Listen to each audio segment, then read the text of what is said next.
আসসালামু আলাইকুম। আজকে আমি ফুলকপির 65 তৈরি করব। ওর জন্য আমি কড়া বসিয়ে দিয়েছি। কড়ার মধ্যে বড় বাটির 1 বাটি জল দিয়ে দিলাম। দেওয়ার পরে আমি নুন দিয়ে দিলাম।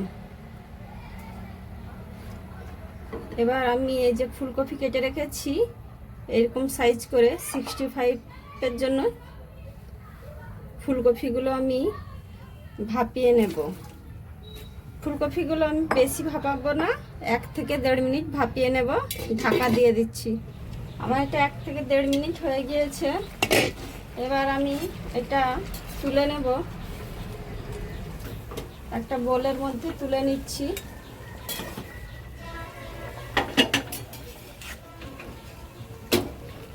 গ্যাসটা আমি বন্ধ করে দিচ্ছি।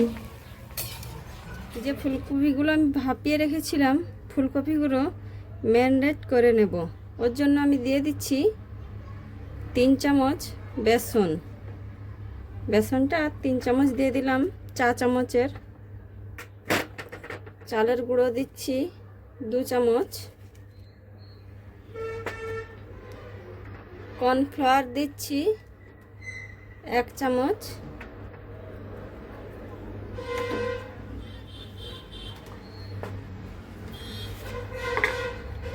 হলুদ দিচ্ছি চা চামচের হাফ চামচ। আমার কাছে ফুড কালার নেই, আপনারা চাইলে ফুড কালার দিতে পারেন। আমি ন্যাচারালভাবে তৈরি করতেছি, আপনারা চাইলে ফুড কালার দিতে পারেন 1 ফোঁটা। আর নুন আমি আগে দিয়েছি, এখন আর দেব না। যেহেতু সয়া সস দিচ্ছি, সয়া সস দিচ্ছি 1 চামচ। 1 চামচ সয়া সস দিচ্ছি। চিলি সস দিচ্ছি 1 চামচ।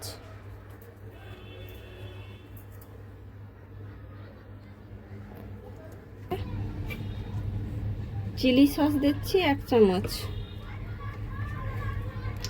আমার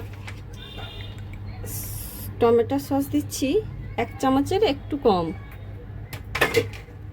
আমি এটা মিশিয়ে নিচ্ছি।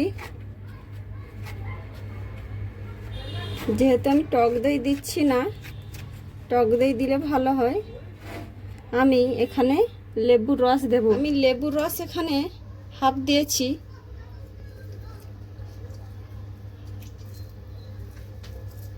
আমি এবার এটা মিশিয়ে নেব। আমি যেহেতু এখানে টক দই দিচ্ছি না, আমার এখানে জল লাগবে। 2 চামচের মতন জল দিলাম। আমার আরেকটু জল লাগবে। এটা বেশি পাতলা হবে না, যেহেতু পকোড়ার মতন ভাজা হবে। এটা আমার মিশ্রণ হয়ে গিয়েছে। এবার আমি ফুলকপিগুলো যে ভাপিয়ে রেখেছিলাম ফুলকপিগুলো দিয়ে দিচ্ছি। ফুলকপিগুলো এরকমই হয়েছে, দেখতে পাচ্ছেন। এটা আমার মিশ্রণ হয়ে গেছে, দেখতে পাচ্ছেন। আমি এবার বেকিং পাউডার দিয়ে দিচ্ছি এই চামচের 1 চামচ। বেকিং পাউডারটা দিয়ে আমি আর বেশিক্ষণ রাখবো না। আমার তেলটা বসিয়ে দিয়েছি। তেলটা আমার গরম হয়ে গিয়েছে। তেলটা হাই ফ্লেমে রাখবেন না, মিডিয়াম টু লোয়ে রাখবেন। আমি এবার 1 পিস করে দিয়ে দিচ্ছি। ফুলকপিটা আমার হয়ে গিয়েছে। যেহেতু আমি ফুড কালার দিচ্ছি না, আমার কালারটা ঠিক এরকম আসবে। আসলে আমি তুলে নিচ্ছি। বাকিটা ভাজার পরে আমি আসছি। সবগুলো আমার ভাজা হয়ে গিয়েছে, দেখতে পাচ্ছেন। কালারটা এরকমই এসেছে, যেহেতু আমি ফুড কালার দিচ্ছি না। এবার আমি শুকনো লঙ্কা দিয়ে দিচ্ছি।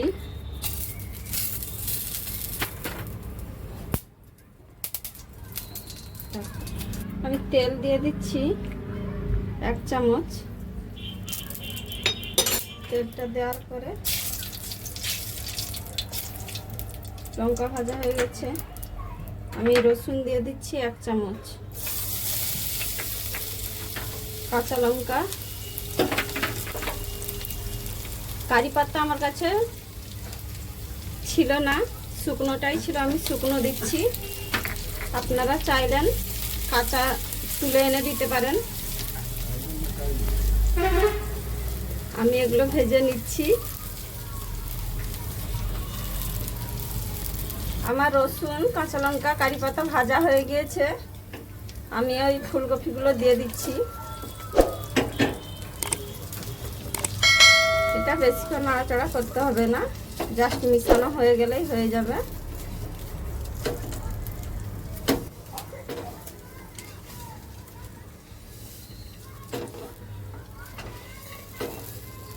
আমি আপনাদেরকে শর্টে দেখাচ্ছি কম মশলায়।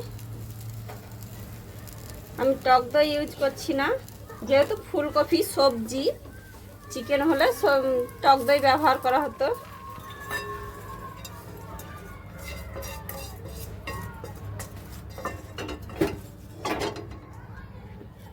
হয়ে গিয়েছে, কেমন হয়েছে আপনারা জানাবেন, লাইক করবেন, শেয়ার করবেন।